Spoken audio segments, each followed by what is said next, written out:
სახელითა მამისად და ძისად და სულისაწმინდისად.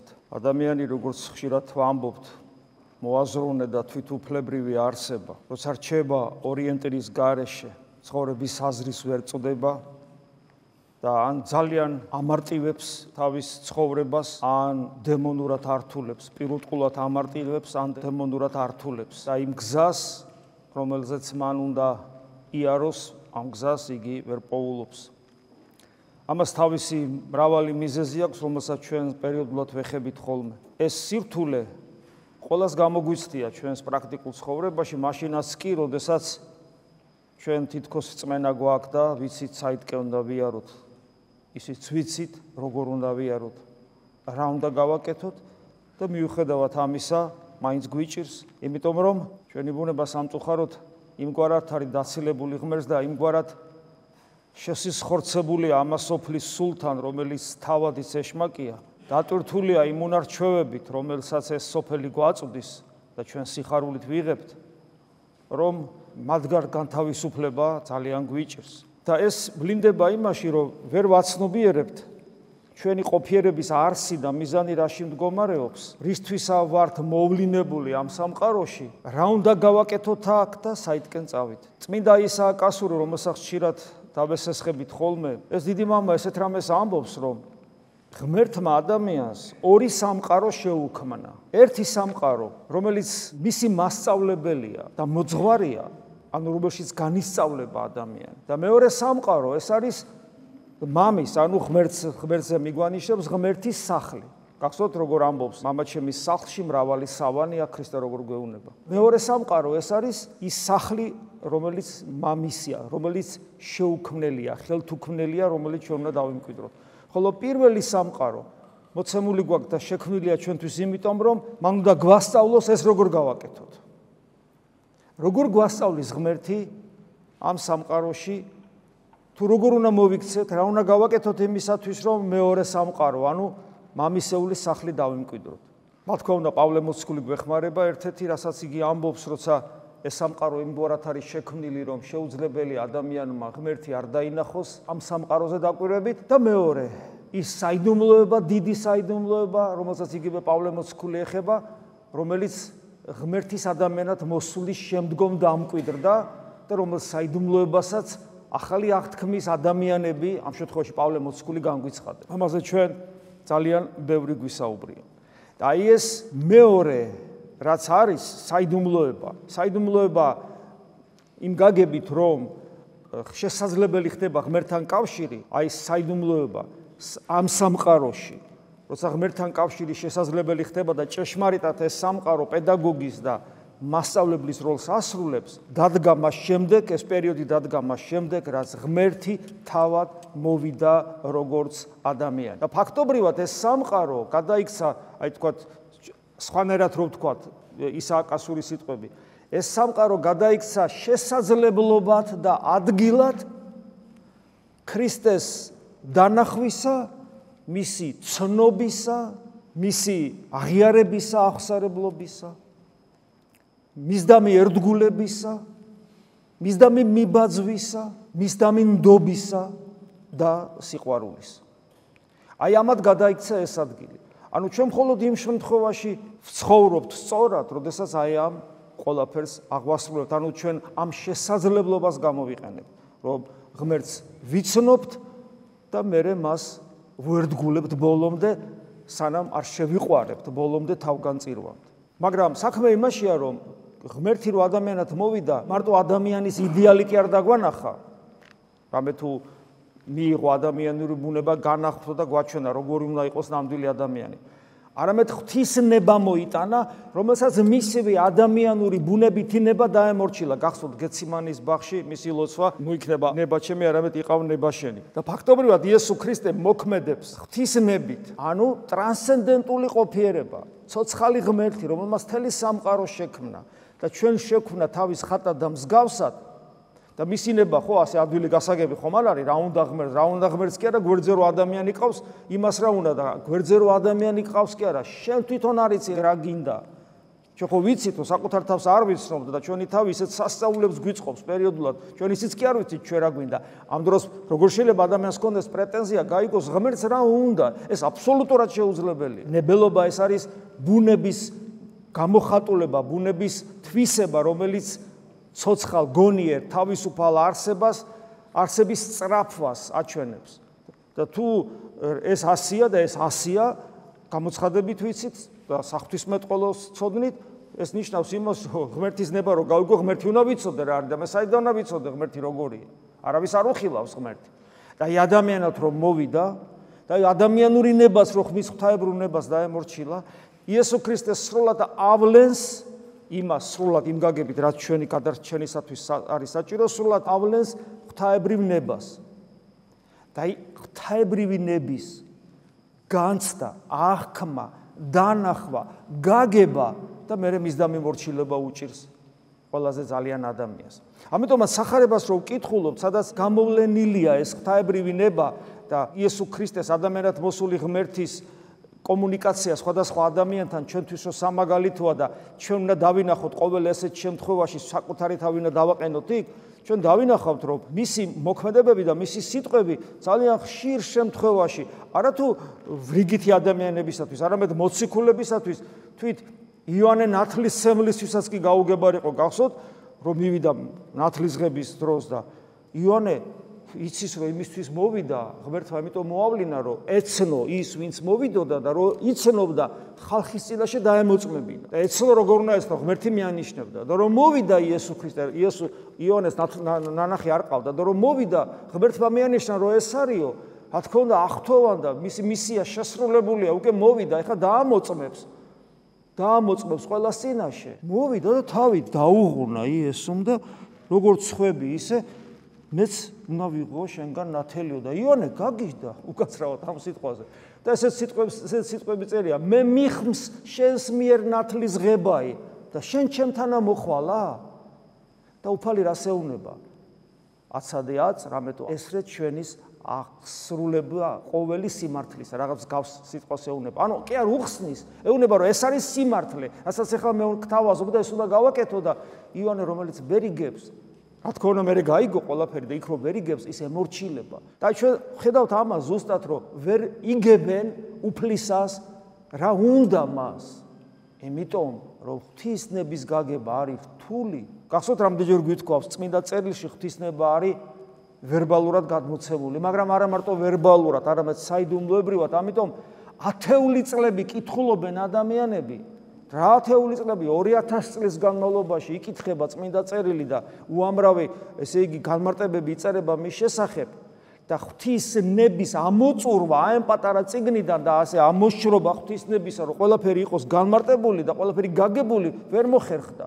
და როგორც კი ადამიანი წმინდა წერილის სიღრმისეულად შეხედავს, აღმოაჩენს, რომ მისთვის ის ამოუწურავია, ეს არასოდეს არ დამთავრდება და ახალ-ახალი ნიუანსებით გაწვდის თავის ნებას ღმერთი წმინდა წერილიდან. და თან კიდევ ერთი ნიუანსი, რომ წერით რომ ვიცით, რომ იესო ქრისტე ადამიანად მოსული ღმერთია, ეს სულაც არ აუქმებს იმ განცვიფრებას, რომ ჩვენ წინ მდგარი კაცი, რომელიც ლაპარაკობს ადამიანური ენით, გალაქტიკების შემოქმედია. და ამ განცვიფრებას ადამიანი ვერასოდეს ვერ ეგუება და სწორადაც იქცევა, რომ ვერ ეგუება, როგორ შეიძლება შეეგუო ჩვენ წინ მდგარი ადამიანზე, ადამიანი რომ გალაქტიკების შემოქმედია, რომ პიროვნულად ის ადამიანი კი არ არის გალაქტიკების შემოქმედია, ამის შეგუება როგორ შეიძლება? და ამიტომაც არის, რომ მისი სიტყვა და იქ თავის დროზე, როცა ის ადამიანებთან იყო, მისი მზერა, წარმოგიდგენიათ, მისი მზერა.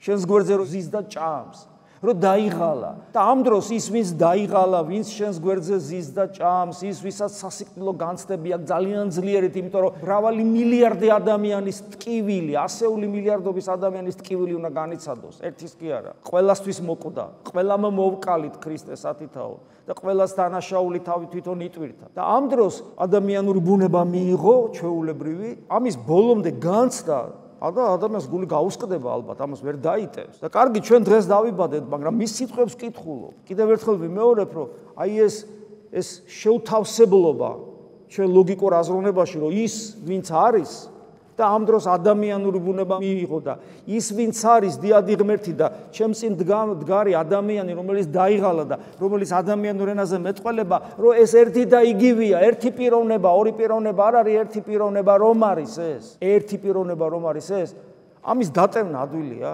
ამიტომაც არის ქრისტიანს მუდამ ებრძვის ეჭვი იმიტომ რომ ეშმაკმა იცის რომ ამის აღქმა ამის დატევნა ძალიან რთულია და ამიტომ სულ იბრძვის ადამიანში სულ რომ ეჭვი ჩასახოს რაღაცა ესე იქ მახე დაგიგოს აგაცდინოს გზიდან რა ვქნათ ასე დროს ადამიანი იკითხავს ერთადერთი გასაღები არსებობს რომ ეშმაკმა ვერ დაგამარცხოს ეს არის აღიჭურვო იმ თვისებით რომელიც ადამიანად მოსულ ღმერთს აქვს ეს არის თავდაბლობა დაბალმცნობიერება, სიმდაბლე, სხვადასხვა სიტყვებით შეგვიძლია გამოხატო, რაც ყველაზე ძალიან უჭირს ადამიანს. და წმინდა მამები ცალსახად საუბრობენ, განსაცდელების უმთავრესი მიზეზი არის სიმდაბლის არ ქონა ადამიანში, სიმდაბლის დეფიციტი ადამიანში. სიმდაბლის დეფიციტი ნიშნავს სიამაყეს, ამპარტავნებას, ეგოიზმს და ასე შემდეგ. და აი, მათესახარებაში დღეს ნახეთ, უფალი ამბობს, რომ მე უნდა ტანჯონ და მომკლან. მოციქულები მთელ იმედს მასზე ამყარებენ, ხედავენ მის ძალმოსილებას, ყდრებს საცოცხლებს, ესე იგი წყალზე დადის, ქარიშხალს დააწყნარებს, მოკლა უნდა და ვერ იჭერენ, ანუ ხედავენ მის საოცარ ძალმოსილებას. და იმედი აქვს, რომ ეხლა ეს გახდება ისრაელის და მე მსოფლიო მეფე და უცებეულობა მე უნდა ხა დამიჭირონ ღალატით, მაწამონ და მომკლან. ეხლა როგორი მოსასმენია ეს? და პეტრე ეუბნება გახსოვთ ხო? პეტრე ეუბნება რომ ეს არ ქნა. ამას ნუიზავ, ეგ როგორ შეიძლება და დაუწყო ეს ჭკუის დარიგებასავით, ეგ არ შეიძლება. გახსოვთ ხო უფლის რეაქცია? ამდენჯერ ვახსენებთ ამას. თავადი მიექცა პეტრეს და რქვა, ნახეთ რა მკაცრად ეუბნება. წარვეთ ჩემგან სატანა. საცთურ ჩემთა ხარ. რამე თუ არაზრახავ ღვთისასა, არამედ კაცთას. გაუგებარია ადამიანური ლოგიკისათვის, ადამიანური სიყვარულისათვის, ადამიანური ნებისათვის. ადამიანური სიკეთისთვის აი ეს ადგილი. სიკეთეს აკეთებს პეტრე, აბა რა ეთქვა, რომ წავდი და მოკვდი და რაც გინდა ისქენი, ესე ეთქვა, ან გულგრილად შეხვედრო და ამ ამბავს. გააპროტესტა და ნახეთ რა მიიღო შედეგად. როგორი საშინელი ეპითეტი, სატანა ხარო უთხრა და განვე ჩემგან სატანა და აუხსნა რატო? იმიტომ რომ შენი სიტყვა და შენი ქმედება და შენი ემოცია და შენი გრძნობა ადამიანურ ნებას ემყარება. ხედავთ ადამიანური ნების და ადამიანური სიმართლის სახიფათობა რაში მდგომარეობს. მაშინ რქვა იესო მოწაფეთა თვისთა. იქვე ეუბნება, პეტრეს ხო უთხრა ყველას გასაგონად უთხრა ეს. და მე მოუტრიალდა და ეუბნება მოციქულებს. რომელსა ნებავს შემოდგომად ჩემდა ვისაც გინათ რომ გამომყვეთ იოტისოდენა შეღავაც არ აძლევს პეტრეს ხომ კაცრად მოექცა ეხა სხვებსაც ესე იმიტომ რომ ყველას გონია რომ ეს ლევამოსილი მეფე გახდება და თვითონ მარჯვნივ მარცხნივ მოკლედ შეძლებული და ძალმოსილი ხალხი იქნებიან შეღავაც არ აძლევს რომელსა ნებავს შემოდგომად ჩემდა უარყავ თავითვისი რას ამბობ კაცო მე იმიტომ მოვედი ღმერთთან რომ ჩემი თავის რეალიზება მოვახდინო ადამიანი ფიქრობს ეხლა მეუნება უარყავი იმისთვის მოვედი რომ რეალიზდე და შენ მეუნები უარყავი არ ესმის ეს ადამიანს არ გვესმის ეს ჩვენ რა არის უარყავ თავითვისი აღიღენ ჯვარითვისი ვაი მე რა ჯვარი იმიტომ მოვედი ღმერთო შენთან რომ ცხოვრება შევიმსუბუქო პრობლემები აღარ მქონდეს და შენ მეუნები რომ ამ ჯვართან ერთად მეძახი აღიღე ჯვარითვისი და შემომიდექი მე გესმი ჩვენ ხო ესე ვცხოვრობთ რომ ჩვენი თავის რეალიზება გვინდა სულიერად იქნება თუ როგორ იქნება და მეორე ის გვინდა რომ ჩვენ პრობლემებისგან განთავისუფლდეთ და უფალი საწინააღმდეგოს მეუნება რომ საკუთარი თავის რეალიზება კი არა უარყავი შენი თავი და შენი განსაცდელები მოიკიდე და მაგ განსაცდელებთან ერთად წამოდი. როგორ არის თავსებადი ახლა ეს რელიგიური ადამიანისათვის? არანაირი თავსებადი არ არის, ჩვენ ამას ვაპროტესტებთ, ჩვენ ამას გაურბივართ, ჩვენ ეს არ გვესმის. ისე როგორც მოციქულებს არ ესმოდა. უკვე თუ ვისმე უნდა სული თვისი განრინებად, სული სიცოცხლე ამ შემთხვევაში. თუ უნდა რომ განარიდოს რაღაც განსასწრებს, წარიწყმიდოს იგი. და რომელმან წარიწყმიდოს, ესმის რა სიტყვაა წარიწყმიდოს, ეს არის საშნელი სიტყვა. რომელმაც წარიწყმიდოს სული თვისი ჩემთვის, მან პოვოს იგი. როგორ უნდა გაიგოს ამასოფლის სულით აღსებულმა ადამიანმა, ჰედონისტმა, ეგოისტმა, ანგარებიანმა გესმით როგორ უნდა გაიგოს ეს სიტყვები და ვერ გაიგებს ამიტომ რომ წამდეს ღმერთი ამას გაურბის ინტუიციურად გაურბის გესმით, არ უნდა ეს. ამიტომაც ვერ ახერხებს სულიერ ცხოვრებას. ვერ ახერხებს, იმიტომ რომ დაიწყოს სულიერი ცხოვრება, უნდა ეს მიიღოს და თუ დაიწყო და ეს არ მიიღო, ყალიბდება ფარისევლად, ფანატიკოსად, ეკლესიურ ლიბერალად, რამდენი პრობლემაა ხო ეკლესიაში. აი ყველაფერი აქედან გამომდინარე ხდება. იმიტომ არის რომ ადამიანი წლების განმავლობაში ეკლესიაში ცხოვრობს, გარეთ გადის და შეხედავს, ეხლა ეს ქრისტიანია. ან ვიღაცა შემოგხედავს და ეხლა ამათან ღმერთია. რას გავს შეხედე? რატო? იმიტომ რომ ამის რეალიზებას ვერ ახდენს, გაურბის ამას. მთელი არსები. ეს სიტყვები მეტნაკლებად გასაღები ხდება შემდეგი სიტყვები. ნახეთ რას ამბობს უფალი. აი ხო ადამიანი ვერ იგებს, კაცო, რა ვქნა, ჩემი თავი განსაცდელი, აბა რა ვქნა, როგორ გავაკეთო, ეს რა გინდა საერთოდ ღმერთო შენ კითხვა დასვას. რამე თუ რა ისარგებელ ეყოს კაცსა, უკეთ თუ სოფელი ყოველი შეიძინოს და სულითვისი იზღვიოს, ანუ სულითვისი დააზარალოს. ანუ რა იმისეს კაცმან, ნაცვლად სულისათვისისა. აი პასუხი აქ არის. ის ყველაფერი, რაც ჩვენ გონია, რომ არის, რაც მინდა მე, ხო? ეს სინამდვილეში ამ ქვეყნიური რეალობაა, წარმავალია, ჩემი ეგოისტური მიდრეკილებები, ჩემი პატიმოყვარეობა, ჩემი ამ ქვეყნიური გეგმები, განსაცდელები, კომფორტი, ფუფუნება, ყველაფერი აბსოლუტურად ეს არის ამ ქვეყნიური წარმავალი. არაფერი აღარ დარჩება ამისგან. და უფალი მეუბნება, რომ შენ რომ ამ ყველაფრის გამო მე არ მომდევ და ვერ იგებ ჩემსას, რა აზრი აქვს ამას? თუ ამისათვის მე სულს დაიზარალებ, ანუ დაიღუპავ. რა სარგებელს ნახავ აქედან? მაგრამ პასუხისგებლობა რო გვაქვს, როგორც მოაზროვნე და თვითუფლებრივ, ანუ თავისუფალ არსებებს, აი შემდეგ ამ სიტყვებში ჩანს მოსვლა დარსზე კაცისა დიდებით, მამისა, თვისისა და ანგელოსთა მისთა. თანა და მაშინ მიაგოს კაცაცა საქმეთა მათაებრ. ანუ პასუხისგებლობაზეც მიგვანიშნებს, რომ ერთია რომ სწორად ვიფიქროთ, მე პასუხისგებლობას არ დაგვავიწყდეს. და ადამიანთა ნაწილი, რა ნაწილი ვინ იცის, ეს მხოლოდ ღმერთმა უწყის, აი ჩვენ შორის ვინ არის, ვინ მოახერხებს ამას. ადამიანთა ნაწილი, რომელიც იწოდება მცირე სამწყსოდ, ნამდვილ ეკლესიად, ის არის ნამდვილი ეკლესია, როგორები არიან? ამინ გეტყვით თქვენ, რამე თუ არიან ვინმე აქ მდგომარეთაგანი, რომელთა არა იხილონ გემოს სიკვდილისა, ფიზიკურ სიკვდილზეა საუბარი, ვიდრემდე იხილონზე კაცისა მომავალის უფევითა თვისითა და ეს არის ის მდგომარეობა, რომელზეც სიმონ ახალი ღვთისმეტყველი ამბობს, რომ თუ ადამიანი ხორცში მყოფი, თუ ადამიანი არ არის გამცდელი და მცნობელი საკუთარ თავში ღმერთისა, საკუთარ თავში როგორც ტაძარში ღმერთისა, მაშინ ის ქრისტიანი არ არის. თუ ადამიანი არ იცნობს ქრისტეს, ის ქრისტიანი არ არის. და ამას ამბობს, რომ არიან ადამიანები, მე ყველას გესაუბრებით, მაგრამ არიან ადამიანები, რომლებიც არ გარდაიცვლებიან მანამ, სანამ ეს გამოცდილება ღმერთთან ურთიერთობისა, ღმერთის ცნობელობისა არ ექნებათ. და ეს არის ცხონება. და ამის მაგალითები ხო ვიცით წმინდა წერილში, როგორ ეკეტებათ სასუფეველის კარები მოღვაწეებს, სასწაულთ მოქმედებს, წმინდათ მცხოვრებლებს, სასუფეველის კარები. და გაოგნებულები, უფალო, როგორ, კაცო, ჩვენ არ გიცნობთ მოქმედო უსჯულოებისანო. აი ეს პიროვნული კავშირი თუ არ შედგა ღმერთთან, ეს ყველაფერი ჩვენი რელიგიურობა, სიწმინდეზნეობა, სასწაულო მოქმედები არაფერს არ ნიშნავს. პავლე მოციქული ამას ხვალერად ამბობს, იმიტომ რომ პიროვნულ ურთიერთობას პავლე მოციქული სიყვარულს უწოდებს. და გახსოვთ როგორ ამბობს კორინთელთა მიმართ ეპისტოლეში. სასწაულებს ვახდენდე, წინასწარ მეტყველებდე, მკვდრებს აღადგენდე, თუ საკუთარი ისეთი ქველმოქმედი იყო, რომ ყველაფერი გასწე, ისეთი ხურვალე იყო, რელიგიური, რომ თავი გაწირო, მაგრამ თუ სიყვარული არ მექნება, არაფერია. ანუ აქ ლაპარაკია ღმერთის სიყვარულზე და როგორ შეიძლება გიყვარდეს ის, ვისაც არ იცნობ. როგორ შეიძლება უყვარდე მას, როცა შენ მას პიროვნულად არ გაეხსნები. ისევ აქ მივდივარ. რა გავაკეთო, როგორ ვიცხოვრო, ადამიანი კვლავ კითხვას დასვავს და პავლე მოციქული აი კორინთელთა მიმართ ეპისტოლეა ეს, რასაც წაგიკითხავთ, დღეს რას იქნება აღმოკითხული, რაღაცნაირად პასუხს ცემს, ხო, ეკლესია ხო ესე გვაწვდის სახარებას სამოციქულოს და აი პავლე მოციქული ესე ამბობს. აი როგორ ვიცხოვრო, რა გავაკეთო, აი დღეს მინდა რაღაც შევცვალო, რა ვქნა, როგორ მოვიქცე, ადამიანი კითხვას დასვავს. გავიგე რომ რაღაცა სერიოზული მიდგომაა საჭირო, ისი არა ვარ როგორც უნდა ვიყო, მაგრამ რითი დავიწყო, რა გავაკეთო.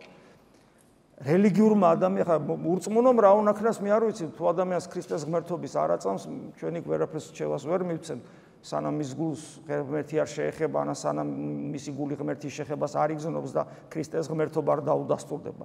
მანამ არაფერს აზრი არ აქვს. მაგრამ ჩვენ თუ დაგვიდასტურდა ღმერთის შეხებით მივხვდით, რომ იესო ქრისტე ღმერთია, თუ ჩვენ პირადი გამოცხადება გქონია და რაღაცა ვერ ვცხოვრობთ ისე და დღევანდელმა სახარებამაც გვამხილა, რომ არ ვცხოვრობთ სწორად. რა გავაკეთო, რა შევცვალო და პავლე მოციქულის სიტყვები ვფიქრობ დაგვეხმარება. ასე ამბობს პავლე მოციქული. ასე რომ ჭამთ, სვამთ, თუ სხვა რაიმეს აკეთებთ.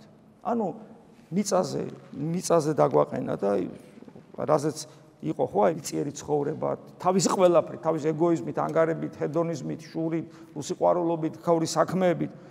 ეს გამოხატა ესე, ჭამთ, სვამთ და თუ რამეს აკეთებთ. ყველაფერი ღვთის სადიდებლად აკეთებთ. გახსოვს ადამიანის ეს ორი სამყარო შეუქმნა, ერთი რომელიც მასწავლებელი და პედაგოგია და მეორე რომელიც ღმერთის სახლია. ამ სამყაროში ჩვენი ყოფნა არის იმისთვის, რომ ჩვენ ღმერთის ერთგულება და სიყვარული ვისწავლოთ, რომელიც მოვიდა და ჩემთვის მოკვდა. მისი ერთგულება არ არის რთული.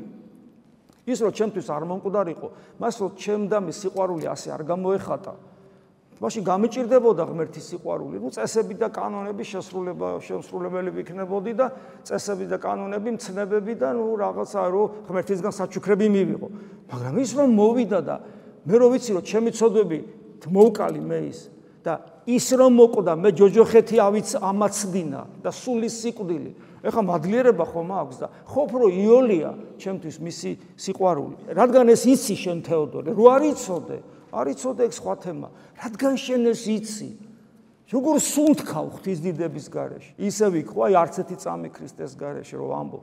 მოუკლებლად ილოცოდე, მარადის გიხაროდე, სული დუღარენ იყვენით ეს პავლე მოციქულის ეს განსაცვიფრებელი სიტყვები. ანუ როგორ უნდა თუ ქრისტეს ივიწყებ, აი რამდენი წამიც ქრისტეს დავიწყებული გაქვს, იმდენი წამი ცხოველი ხარ. ჭამ, სვავ, სუნთქავ, იქექები, ხრინავ, თვალებს აპაჭუნებ. რა ვიცი, აბა, რებს აღარ აკეთებ ადამიანი, ხა ჩამოვთვალოთ ყველაფერი, რა არის ადამიანი, თუ ღმერთი არ არის მასთან, ამიხსენე. სულიერად ხო არის ადამიანი იტყვის, რა, ეგოიზმი, ანგარება, შური, პატივმოყვარეობა, მრისხანება. გული ხო არის, გული, სახარებას ხო ვენდობით, გულიდან გამოდის ყველა ის უბედურება, რაც სამყაროში ხდება. გესმით? რა არის ადამიანი ქრისტეს გარეშე?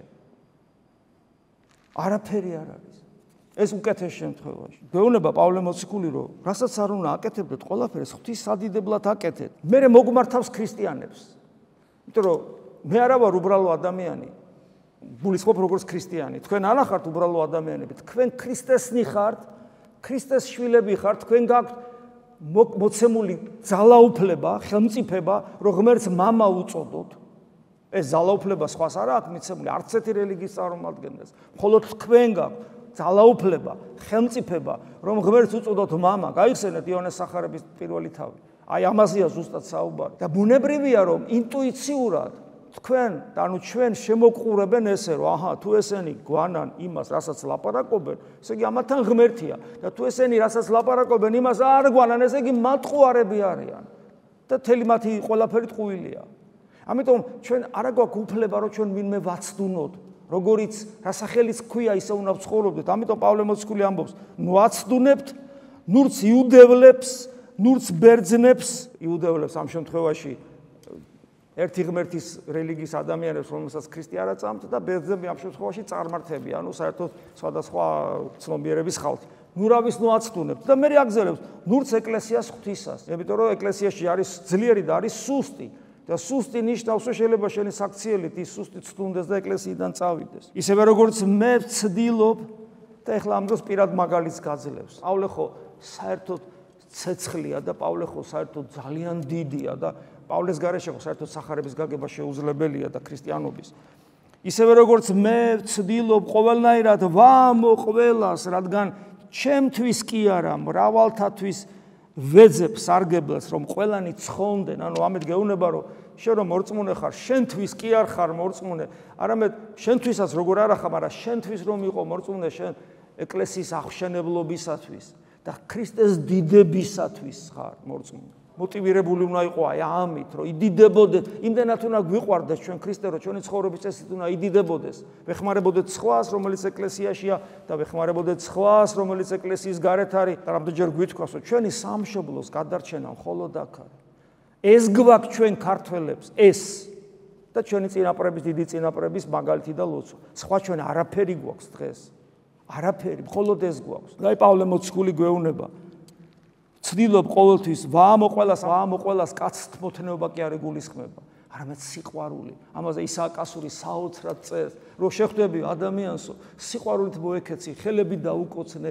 არ აქვს მნიშვნელობა რა რწმენის არის, ბოროტია თუ კეთილია, ცოდვილია თუ უცოდველია, სულ ერთია. ყველა ადამიანს მოეკეცი როგორც ძვირფას, ძმას, სოდვაში არ თანაუგზნო, მაგრამ ყველაფერს სიყვარულით, მაქსიმალური სიყვარულით აქე ადიდე და მე მას შერცხვება თუ ცუდს გააკეთებს. ანუ ეს სიყვარულის გამოვლინება ადამიანისადმი ჩვენი გაუხეშებული გულისათვის ესეც კი გვეუცხოვება, არც კი ვიცით ეს როგორ გავაკეთო. ცდილობ ყველანაირად ვაამო ყველას, რადგან ჩემთვის კი არა მრავალთათვის ვეძებ სარგებელს, რათა ყველანი ცხონდნენ და ბოლოს ამთავრებს ასე, მე მომბაძეთ, როგორც მე ვბაძავ ქრისტეს.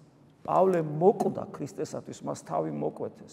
გეუბნება მე მომბაძეთ, როგორც მე ვბაძავ ქრისტეს. და ეს სიტყვები ეკუთვნის ყველას განურჩეული. არ აქვს მნიშვნელობა მონაზონი ხარ, მღვდელი ხარ, ერის ადამიანი ხარ, ქალი ხარ, კაცი ხარ, მოხუცი ხარ, ახალგაზრდა ხარ, ყველას ეკუთვნის, რომ მივბაძოთ პავლე მოციქულს, რომელსაც თავი მოკვეთეს ქრისტეს სიყვარულისათვის. მადლობა ღმერთს, რომ დღეს კიდევ ერთხელ მისი წმინდა წერილის ეკლესიის მადლმოსილების საშუალებით კიდევ ერთხელ განგვეცხადა რა არის ქრისტიანობა. და ღმერთმა მოგცეს ძალა, რომ ეს ყველაფერი გავითავისოთ, გავისხორცოთ, შესაბამისად ვიცხოვროთ. აქვე სანამ ხორცში ვიქნებით, მრავალ გზის ვიხილავთ ჩვენ ქრისტეს ჩვენს გულში, რომელიც დიდებით შემოვა, როგორც წეღანად წაგიკითხეთ. და ეს არის ზუსტად ქრისტიანობა, როცა ჩვენ ხშირად გვექნება წინაგემო სხილვა მარადიული სიცოცხლისა ქრისტესთან, მამასთან, ძესთან და სულიწმინდასთან ერთად. ამინ. მადლი უფლისა ჩვენისა იესო ქრისტესი და სიყვარული ღვთისა და მამისა და ზიარება სულისა წმინდისა იყოს თქვენ ყოველთა თანა. ამინ.